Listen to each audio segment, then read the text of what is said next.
Thank you very much. Thank you for this perfect introduction. Thank you. I couldn't do that better myself.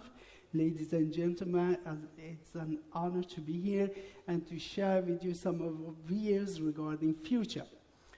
As a strategist, I expected to know things that nobody really knows about, like what happens in 2030 with our transportation system and the climate issues and all of this stuff.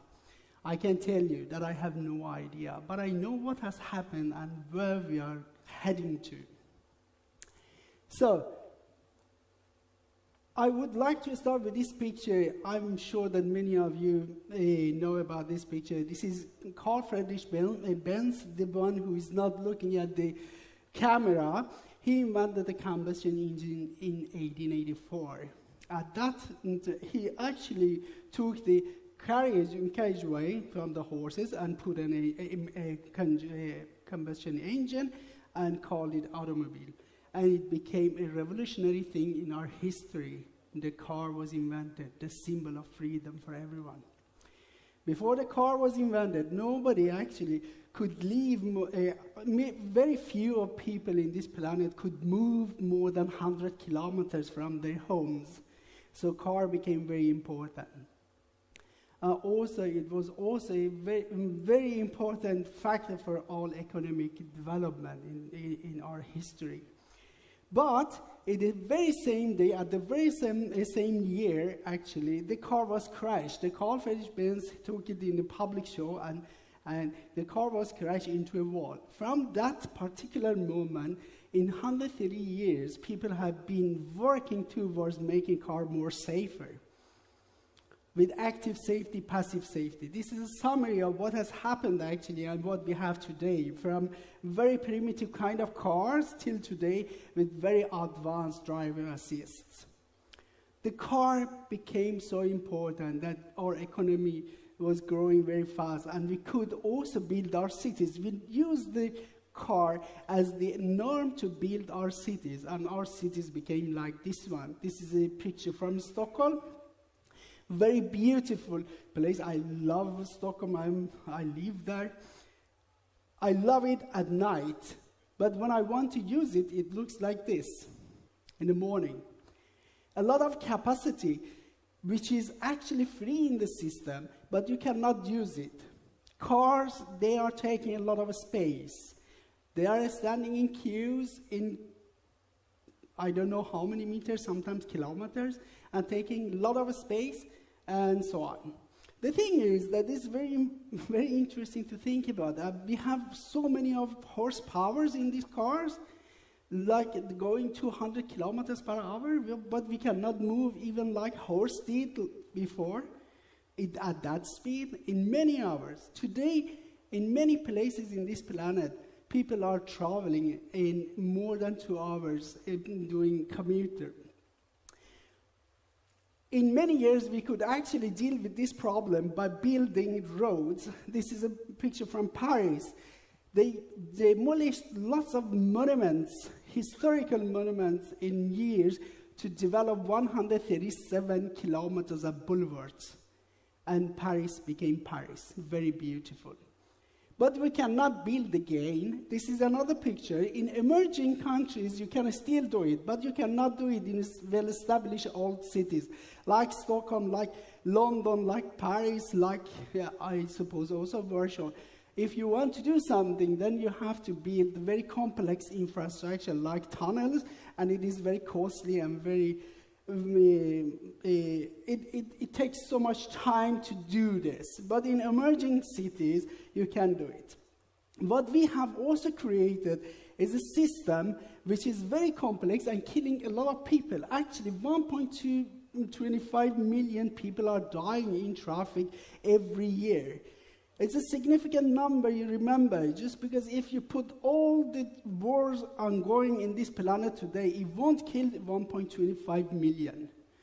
It won't do that. But in traffic, it is so. But besides that, we have also plenty of other issues like noise and also pollution, which is most of the cities are associated with. So this system is complex, and our goal is zero fatalities, and to achieve that, we need to do something. And this something starts from what we have. So what do we do with the existing infrastructure is very important. What we have done after the World War II, we have developed our infrastructures in many ways. These are the concepts like what we have been doing. But these are not a smart system. They are standing alone. They're doing themselves. They are serving people in different ways. So to get an understanding how we could a smarter way, working out a way, giving people possible solution, much better, much more attractive than today's mobility, we put together a strategic innovation platform called Drive Sweden. And we bring together many people to start talking about how to get this system more smarter. Right now, we talk about connecting automated vehicles, policy development, new business models, and also digital infrastructure, how it looks like. This is a picture from the partners in Drive Sweden. We have authorities, we have also a lot of industry partners and also commercial actors working with us. And the trends that we have been looking into is automation, electrification, connectivity, and digitalization, shared economy in general, also that the car in future are not going to be selling a car, but selling a service. This is what we are looking into. And one of our projects is this one, Innovation Cloud. We have started to do that one. It is about information, the fundamental basis for how to share information with people and with infrastructure and also vehicles, how they can use each other's information to provide better services to people, and shaping what we call the mobility as a service, that you don't need to think about how to get it from a place to another, but also thinking of what, but getting offers, services that they have not been possible before getting this information together, putting this information together. So we have built up a vision regarding how we would like that future Sweden would look like, and I show you this movie explaining all of that.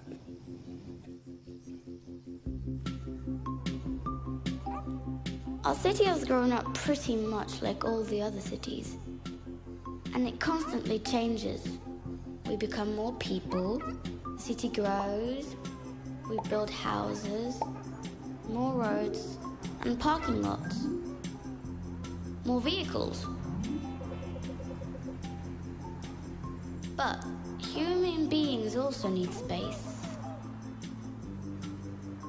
So what would happen if we drive away the cars of today and start using autonomous cars instead? Autonomous cars don't need any signs, and autonomous cars need less space, enabling wider sidewalks. It creates more space for us humans. And autonomous cars can drive and park themselves somewhere else.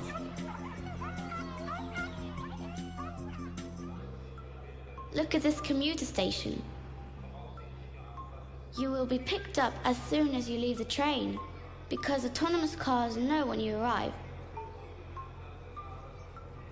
So this reduces waiting times, less pressure, less stress, and autonomous cars will take you all the way home.